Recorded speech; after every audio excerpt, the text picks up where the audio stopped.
So I've just gotten off the ferry for the second time in like less than 3 weeks and heading out for round 2. As you can see, the weather is very different. Yeah, much less sunny, maybe too much rain, I don't know. Anyway, the rig's dialed in, much less stuff. Totally different approach. South spur, maybe another, more energy, we'll see. It's either way, excited to give it another crack.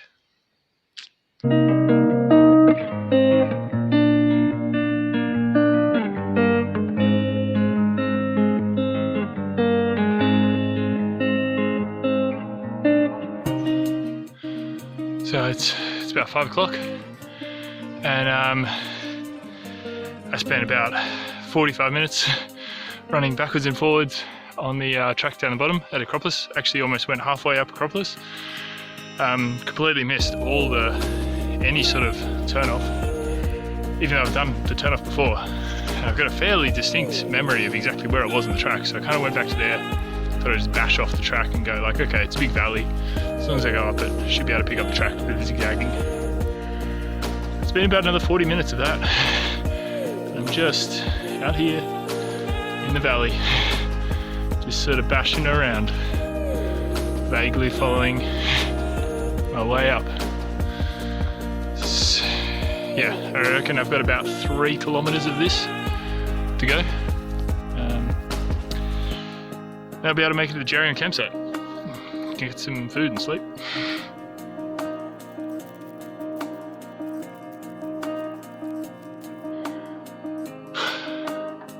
I was tripping out in here. I was looking up at this rock up in there, thinking it was the wrong side of the valley. So I was trying to go keep to its left, when really I was meant to go to the right of it. So I've been following my GPS pin and this mountain and going, they're both in the wrong direction. What's going on? It's so confusing. Surely Google Maps is wrong, but Google Maps is never wrong. There we go. There's Geryon. And here's me, a fucking numpty. Hiked all the way up this hill, middle of nowhere. Get all the way down there again. First I went up the other fucking side of the valley. Now I went up this side of the valley. I need to go through the valley.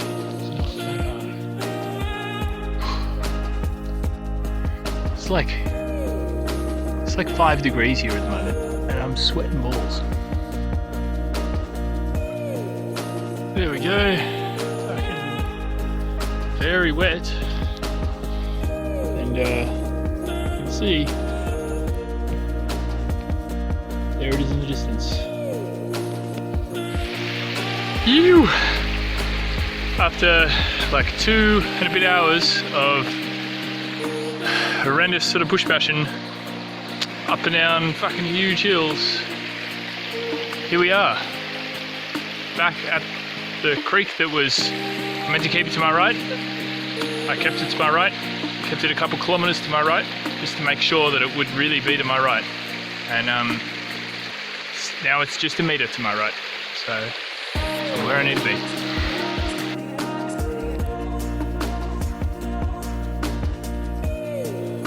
So here we are, we've made it after a very long day. Very, very, very long day of bush bashing all up and down inside this valley. We got here, making some dinner now. Can go climb and rig some pylons on that thing tomorrow.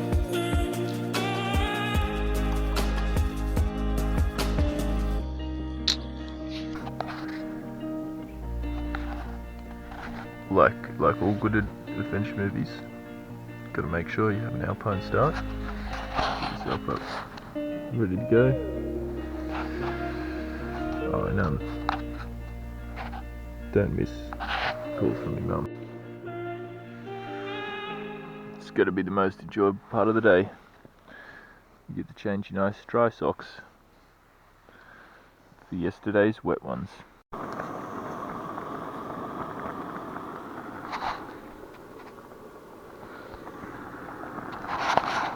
Pretty fucking bullshit, the temperature differences.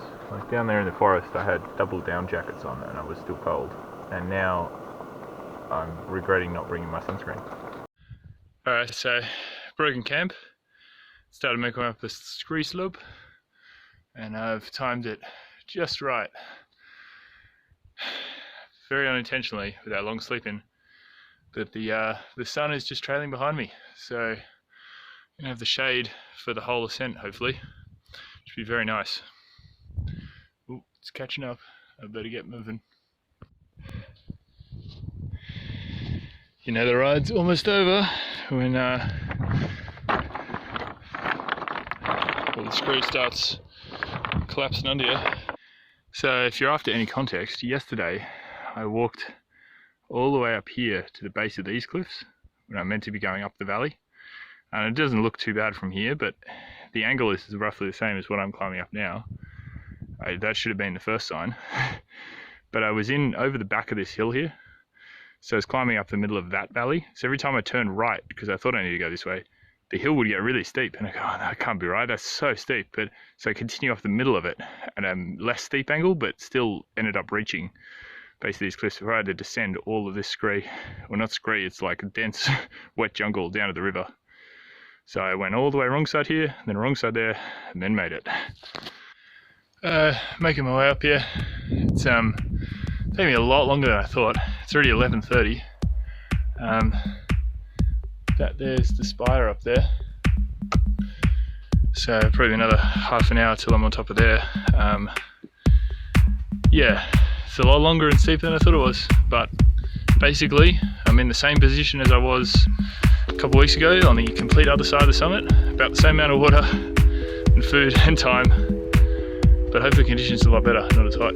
It's still feeling a little hot though. So we got this fairly steep little gully up ahead. This is the track, this is the actual track. And in case you're wondering, there's your old drop off there. So you don't really want to screw up these moves. Made it up to the top of South Spur. There you go. It's the anchors behind me. They don't look as good as I'd hoped, but make some work I think. And then go across this gap behind me. It's like 12 o'clock. Not feeling too bad, not too hot, but keep ticking along. Keep ticking along. It's already 1 o'clock.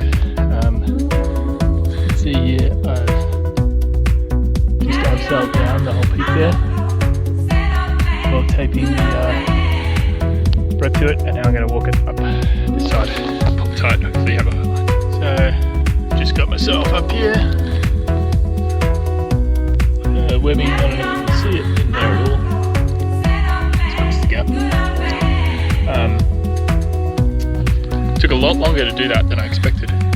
Maybe like I expected about 45 minutes or something. It's maybe like an hour and a half. So if everything is double what I thought it was, which it's currently being, starting to worry whether I'm going to have enough time to finish the other lines as well today. But yeah, I mean, there's nothing really to do other than just keep going, see how it happens, turn around and, you know, when it gets too late, or, you know, run out of water. We have about a litre left now as well, which is a pretty similar predicament to last time. Yeah, it's goddamn 2 o'clock, time to give it a quick tension, go get the, or, you know, get the leash, give it a retension, and then send this thing. 209 though, it's definitely pushing it a bit for the rest of them. Alrighty, wow.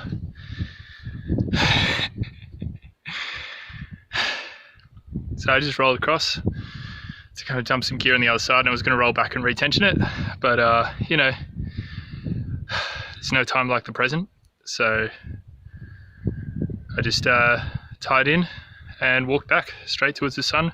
Really surprised myself. I didn't think be able to get that first shot. It's really amazing, the sport of slacklining, really, how you literally don't have to do it at all. You know, as long as it's like learning to ride a bike. You learn it once and then it's like, wow, it really stays. Because I've only walked one line this length in the last like 2 years. So I feel pretty happy with that. Quick little on-site. Got to come up with a name now, because it's a brand new line. Alrighty. The line is no more. Sorry I'm not getting more action shots. Would be way more entertaining, but I don't know, my heart's been going fucking crazy as it is. So I don't want to give myself any extra work. It's a cool mission, but it's brutal. Yeah, so it's taken me a bit longer than I expected. I think I gotta check the time, but I think it's somewhere around 3:30 or so. My cutoff time is if I'm gonna get up there by 4 to start the next ones, or I'm gonna struggle. I just spent the last couple hours there in that gap, and now onwards and upwards to the top. Here we are. We're on the North Summit 2 weeks later.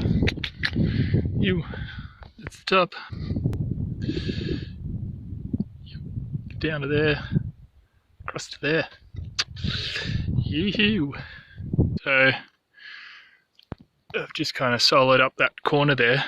It's a bit hard to tell, but it's probably one of the most exposed corners in Australia.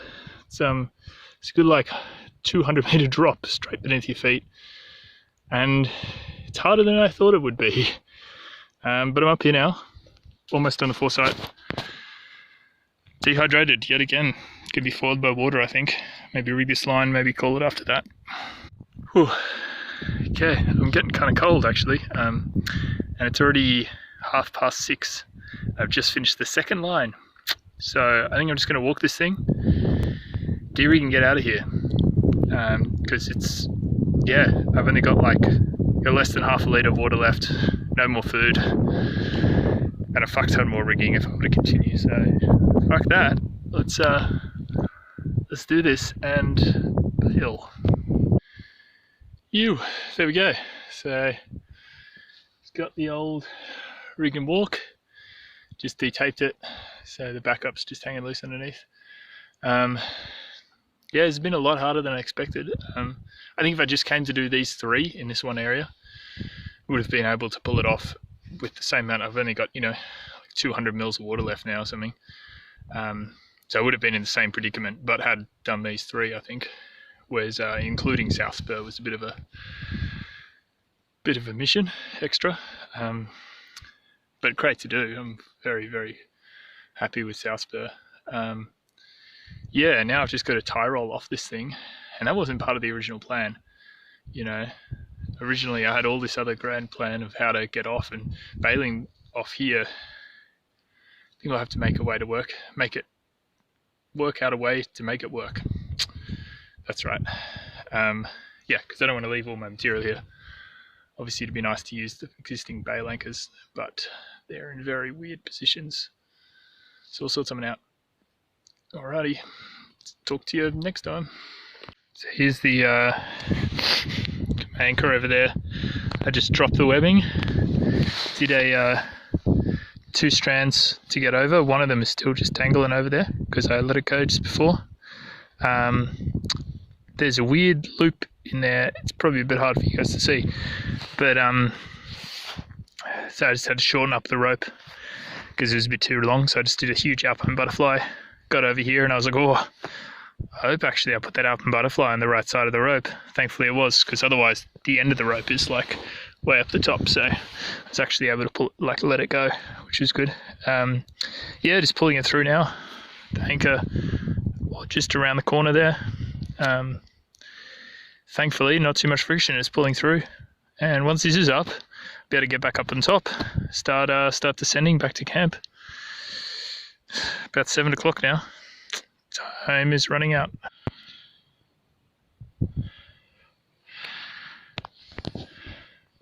Yeah, there's the bag full of gear. Carry that back down to the bottom. Feels like a bit of a bummer to be bailing again, but you know, it is what it is.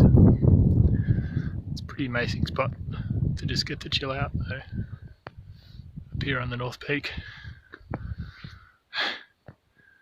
It's just an incredible spot.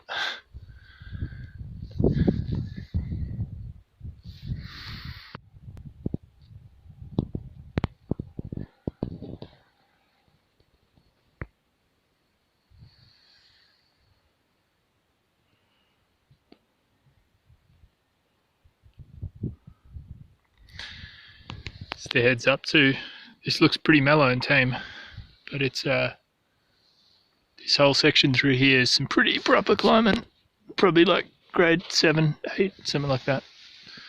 Not too bad if you just had shoes and no backpack, but with the backpack it gets pretty gnarly pretty quickly.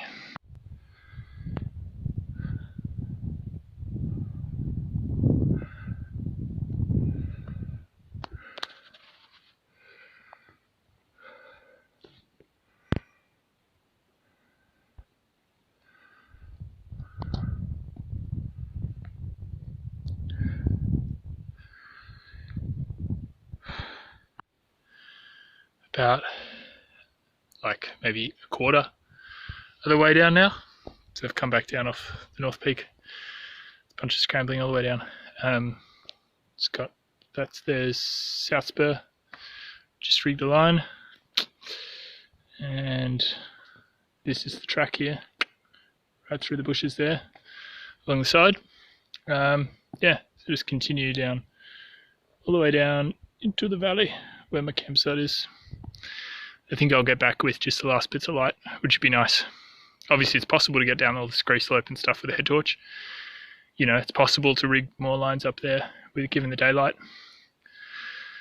But given I've just run out of water and spent the last couple of minutes trying to lick it off the rocks, I think it's a good call to bail early for another time. Yee-hoo! On the way down is the summit, and the campsite's down there. Good old Screefield fun.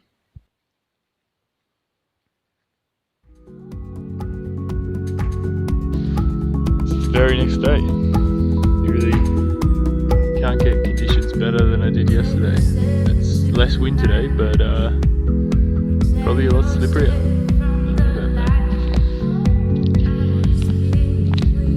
So I'm a big fan of this little trick, using a rope pro to protect your tent, so you can go proper bashing through the bush and not be too worried about it.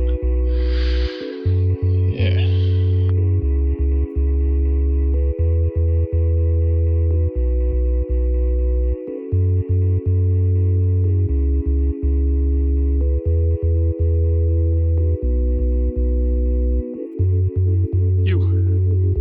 Made it back up to the Acropolis track. This time didn't get lost, or got lost for the last 100 meters, which I think is to be expected. So there we go. It's just past 4 o'clock now, and about 15 minutes away from the ferry. The ferry doesn't go till 6:30, so a little bit of time to kill.